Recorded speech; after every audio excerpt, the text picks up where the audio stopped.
Hello दोस्तों, नमस्कार। आप सभी का स्वागत है हमारे चैनल केमिस्ट्री नोबेल पे। तो आज हम आपके लिए लाए हैं सरफेस केमिस्ट्री के बहुत ही खास क्वेश्चन। तो ये डिस्कस करते हैं। पहला question, which of the following processes does not occur at the interface of the faces.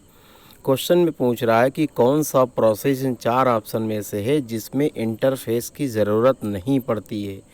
देखिए, बात करते हैं क्रिस्टलाइजेशन की। तो क्रिस्टलाइजेशन में क्या होता है, दो फेज़ होते हैं।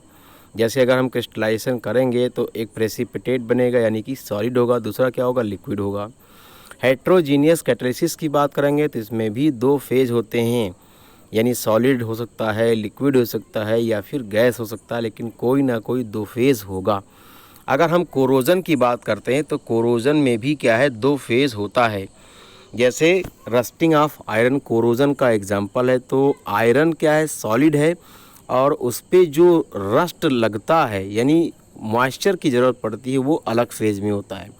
लेकिन अगर हम बात करें होमोजीनियस कैटालिसिस की, तो होमोजीनियस कैटालिसिस में क्या होता है, रिएक्टेंट और कैटलिस्ट दोनों सेम फेज़ में होते हैं, एक ही फेज़ में, इसलिए इसमें किसी भी इंटरफेस की ज़रूरत नहीं पड़ती है। तो इसका करेक्ट आंसर हो जाएगा C, homogeneous catalysis. I hope आप आंसर समझ गए होंगे। बढ़ते हैं अगले क्वेश्चन की तरफ।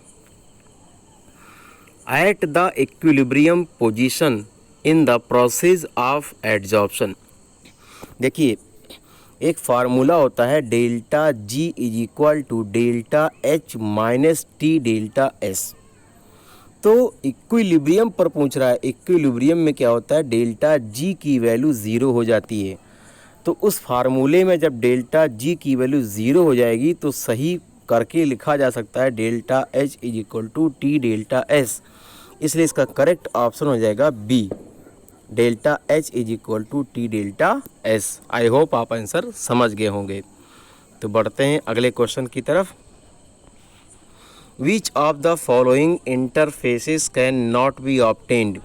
क्वेश्चन में पूछ रहा है कौन सा इंटरफेस नहीं बन सकता।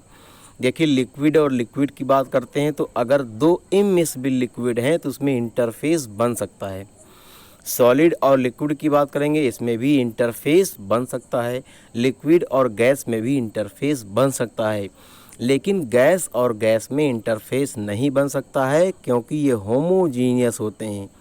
होमोजीनियस में इंटरफेस की रिक्वायरमेंट नहीं होती है, इंटरफेस नहीं बन सकता। तो इसका करेक्ट ऑप्शन हो जाएगा डी, गैस एंड गैस। बढ़ते हैं अगले क्वेश्चन की तरफ। The term Jobson stands for. देखिए, जॉब्सन का मतलब होता है एब्जॉर्प्शन और एडजॉर्प्शन, दोनों साथ साथ होते हैं। तो इसका करेक्ट ऑप्शन हो जाएगा C, both absorption and adsorption.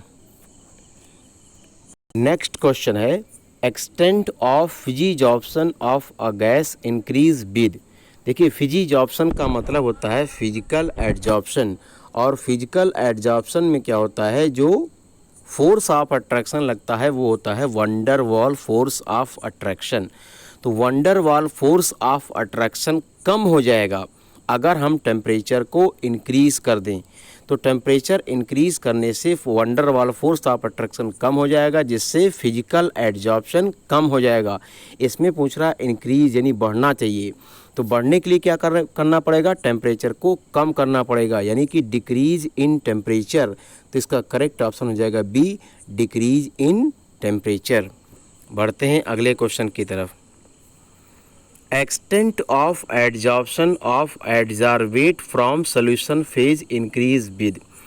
देखिए, एडजॉर्प्शन में दो कंपोनेंट होते हैं। एक तो होता है एडजॉर्बेंट जो सरफेस प्रोवाइड करता है, दूसरा होता है एडजॉर्बेट जो सरफेस को ऑक्यूपाई करता है। तो इसमें कह रहा है कि क्या करना है, इंक्रीज करना है, इंक्रीज। तो पहला ऑप्शन में कह रहा है increase in amount of adsorbate in solution, यानी अगर अमाउंट एडजॉर्बेट का बढ़ा दें तो एडजॉर्प्शन इंक्रीज हो जाएगा, यानी इसका करेक्ट ऑप्शन हो जाएगा A, increase in amount of adsorbate in solution. बढ़ते हैं अगले क्वेश्चन की तरफ। Which of the following is not applicable to the phenomena of adsorption. देखिए एडजॉर्प्शन क्या है, एक एक्सोथर्मिक प्रोसेस है। तो डेल्टा एच की वैल्यू नेगेटिव होना चाहिए, डेल्टा जी की वैल्यू भी नेगेटिव होना चाहिए फॉर स्पॉन्टेनियस प्रोसेस, और डेल्टा एस की वैल्यू नेगेटिव होनी चाहिए। तो यहाँ पर देखिए delta H is less than zero यानी कि नेगेटिव, ये हो सकता है। Delta ji is less than zero यानी कि नेगेटिव, ये हो सकता है। और delta S is less than zero यानी डेल्टा एस की वैल्यू भी नेगेटिव, ये हो सकता है। आपसे पूछ रहा है नॉट एप्लीकेबल, यहाँ पर दे रखा delta H is greater than zero, और डेल्टा एच अगर ज़ीरो से बड़ा है मतलब पॉजिटिव है, तो यही एप्लीकेबल नहीं होगा। तो इसका करेक्ट ऑप्शन हो जाएगा A, delta H is greater than zero. बढ़ते हैं अगले क्वेश्चन की तरफ। Which of the following is not favourable condition for physical adsorption. देखिए इसमें पूछ रहा है कि फिजिकल एडजॉर्प्शन के लिए कौन सा फेवरेबल कंडीशन नहीं है। तो भाई फिजिकल एडजॉर्प्शन में क्या करोगे, अगर टेम्परेचर हाई कर दो, हाई टेम्परेचर पे वंडर वाल फोर्स वीक हो जाएगा, और जब वंडर वाल फोर्स वीक हो जाएगा तो फिजिकल एडजॉर्प्शन के लिए फेवरेबल कंडीशन नहीं रहेगा। इसलिए इसका करेक्ट ऑप्शन हो जाएगा डी, हाई टेम्परेचर। बढ़ते हैं अगले क्वेश्चन की तरफ। Physical adsorption of a gaseous species may change to chemical adsorption with. देखिए अगर टेम्परेचर हम धीरे धीरे बढ़ाते हैं, इंक्रीज़ करते हैं, तो जो फिजिकल एडजॉर्प्शन वो कम होने लगता है। लेकिन अगर बहुत ही ज़्यादा हाई टेम्परेचर हम कर देंगे तो जो वंडर वाल फोर्स है वो कन्वर्ट हो जाता है केमिकल बॉन्ड में, और जैसे ही केमिकल बॉन्ड में कन्वर्ट हो जाएगा तो वो जो फिजिकल एडजॉर्प्शन था वो कन्वर्ट हो जाएगा केमिकल एडजॉर्प्शन में। इसलिए इसका करेक्ट ऑप्शन हो जाएगा बी, इंक्रीज इन टेम्परेचर। बढ़ते हैं अगले क्वेश्चन की तरफ। Method by which lyophobic sol can be protected. देखिए लायोफोबिक सॉल को कैसे प्रोटेक्ट किया जा सकता है। तो इसमें हम क्या करते हैं, अगर हम लायोफिलिक सॉल यानी लायोफिलिक कोलाइड की अगर कोटिंग कर दें, उसकी तरफ चारों तरफ लगा दें, तो वो क्या करेगा, इलेक्ट्रोलाइट से जो कोगुलेशन होता है उससे क्या करेगा, प्रोटेक्ट करेगा, बचाएगा। इसलिए इसका करेक्ट ऑप्शन हो जाएगा C, by the addition of lyophilic sol या लायोफिलिक कोलाइड। बढ़ते हैं अगले क्वेश्चन की तरफ। Freshly prepared precipitate sometimes gets converted to the colloidal solution by.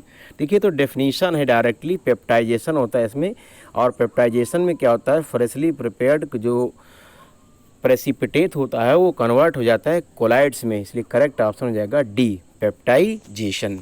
बढ़ते हैं अगले क्वेश्चन की तरफ।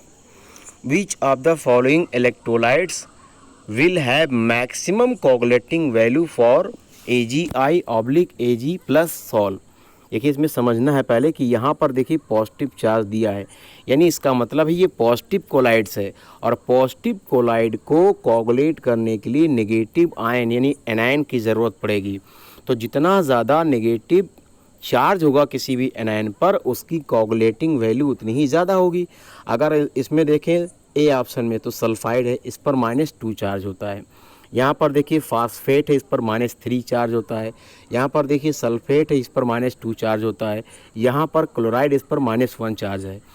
तो सबसे ज़्यादा चार्ज किस पर है चारों में से, फास्फेट पर, और ये पॉजिटिव कोलाइड है। तो पॉजिटिव कोलाइड को कोगुलेट करेगा नेगेटिव कोलाइड, जिस पर सबसे ज़्यादा नेगेटिव होगा। तो इसमें मैक्सिमम पूछ रहा है, तो इसका करेक्ट ऑप्शन हो जाएगा बी, Na3PO4। बढ़ते हैं अगले क्वेश्चन की तरफ। A colloidal system having a solid substance as a disperse phase and liquid as a dispersion medium is classified as। ये तो सिंपल डेफिनेशन है सॉल्व की, जिसमें क्या होता है, सॉलिड जो होता है वो डिस्पर्स फेज होता है, और लिक्विड जो होता है डिस्पर्सन मीडियम होता है। इसलिए इसका करेक्ट ऑप्शन हो जाएगा डी, सॉल्व। बढ़ते हैं अगले क्वेश्चन की तरफ। नेक्स्ट क्वेश्चन है the values of colligative properties of the colloidal solution are of small order in comparison to those shown by true solution of same concentration because of colloidal particles। देखिए, जो true solution होता है उसमें particle का size बहुत ही छोटा छोटा होता है, तो एक पार्टिकुलर अमाउंट में ट्रू सॉल्यूशन में पार्टिकल्स बहुत ही ज़्यादा होंगे। लेकिन अगर हम कोलाइडल सॉल्यूशन की बात करें तो कोलाइड के जो पार्टिकल होते हैं वो बड़े होते हैं as compared to true solution, तो उसमें कोलाइड के पार्टिकल एक पार्टिकुलर अमाउंट में क्या होंगे, कम होंगे। इसलिए इसका करेक्ट ऑप्शन हो जाएगा D, comparatively less in number. बढ़ते हैं अगले क्वेश्चन की तरफ। Which of the following processes is responsible for the formation of delta at a place where river meet the sea. देखिए इसमें होता क्या है, जो क्ले पार्टिकल्स हैं या सॉइल पार्टिकल्स हैं या सैंड पार्टिकल्स हैं वो नेगेटिवली चार्ज पार्टिकल्स होते हैं जो कहाँ पाए जाते हैं, रिवर में। अब क्या होता है, इलेक्ट्रोलाइट पाए जाते हैं सी में, समंदर में पाए जाते हैं, और उसमें इलेक्ट्रोलाइट में जो कैटायंस होते हैं वो नेगेटिवली चार्ज पार्टिकल जो रिवर में पाए जाते हैं उनसे कंबाइन कर जाएंगे, कोगुलेट कर जाएंगे, प्रेसिपिटेट बना लेंगे, और जहाँ पर प्रेसिपिटेट बनाएंगे वहीं पर सेटल हो जाएंगे और धीरे धीरे क्या करेंगे, डेल्टा बना लेंगे। तो इसका सही ऑप्शन हो जाएगा सी, कोगुलेशन। हमारा नेक्स्ट क्वेश्चन है, which of the following curves is in accordance with Freundlich adsorption isotherm. देखिए हम लोगों ने पढ़ा है फ्रेंडलिज का एक फार्मूला, ये होता है x by m is equal to k और p की पावर 1/n। ये फार्मूला हम लोगों ने पढ़ा है। तो अगर इसका जब हम लॉग लेंगे तो लॉग लेने के बाद क्या आएगा, लॉग x/m, और यहाँ पर आएगा लॉग k और प्लस हो जाएगा 1/n लॉग p। तो अगर इसको हम फार्मूले में सेट करेंगे तो इसमें इंटरसेप्ट की जो वैल्यू आएगी, इंटरसेप्ट की वैल्यू क्या आएगी इसमें, लॉग k, यानी इंटरसेप्ट कुछ ना कुछ आएगा। तो कहने का मतलब इसमें अगर हम ग्राफ को कंपेयर करें, देखिए ये वाला ग्राफ तो हो ही नहीं सकता, ये तब होता है जब यहाँ पर लॉग ना लिया गया हो। दूसरी बात, इस बी ऑप्शन को अगर आप देखें तो इसमें क्या है, ये ओरिजिन से स्टार्ट हो रहा है। इंटरसेप्ट अगर होता है तो ओरिजिन से स्टार्ट नहीं होता है। और नीचे वाले ऑप्शन को ज़रा ठीक से देखिए और चेक करिए, नीचे वाले ऑप्शन में सी में देखिए इसमें क्या है, इंटरसेप्ट दिया गया है। डी वाले में फिर देखिए यहाँ पर क्या है, ये ओरिजिन से जा रहा है, तो इंटरसेप्ट अगर है तो ओरिजिन से नहीं जाएगा, तो ये वाला ग्राफ नहीं हो सकता, ये वाला भी ग्राफ नहीं हो सकता, और ये वाला भी नहीं हो सकता। तो इसका करेक्ट ऑप्शन हो जाएगा सी। आई होप आप आंसर समझ गए होंगे। तो बढ़ते हैं अगले क्वेश्चन की तरफ। Which of the following processes is not responsible for the presence of electric charge on the Sol particles? देखिए हर कोलाइडल पार्टिकल पे क्या होता है, कोई ना कोई चार्ज होता है, चाहे वो पॉजिटिव चार्ज हो चाहे वो नेगेटिव चार्ज हो, और ये डिपेंड करता है प्रेफरेंशियल एडजॉर्प्शन पे। ठीक है, तो यहाँ पर देखिए चारों ऑप्शन में से इसमें दिया है absorption, absorption of ionic species from the solution. Adsorption में एब्जॉर्प्शन का कॉन्सेप्ट नहीं होता है, यही इसमें पूछ रहा है कि नॉट रेस्पॉन्सिबल, इसलिए इसका करेक्ट ऑप्शन हो जाएगा D, absorption of ionic species from the solution. बढ़ते हैं नेक्स्ट क्वेश्चन की तरफ, काफ़ी अच्छा भी है, इम्पोर्टेंट भी है। पूछ रहा है कि which of the following phenomena is applicable to the process shown in the figure. तो इस डायग्राम को बहुत ही अच्छे से देखिए, इसमें क्या कहना चाह रहा है। देखिए ऊपर डायग्राम में कह रहा है कि सॉल्यूशन ऑफ रॉ शुगर इसमें भर लिया गया है, और इसका जो कलर आपको दिख रहा है येलोइश ब्राउन है। फिर कॉलम ऑफ एनिमल चारकोल, और चारकोल क्या है, अच्छा एडजॉर्बेंट है। फिर नीचे कलरलेस सॉल्यूशन ऑफ शुगर दिखाई पड़ रहा है, यानी इसमें क्या हुआ कि इस चारकोल ने कलर पार्टिकल को एडज़ॉर्ब कर लिया है, इसलिए यहाँ पर कैसा है, कलर लेस आ रहा है। तो इसमें ऑप्शन अगर हम चेक करें तो इसमें देखिए पहला दे रखा है एब्जॉर्प्शन, दूसरा दे रखा है एडजॉर्प्शन, तीसरा है कोगुलेशन, चौथा है इमल्सिफिकेशन।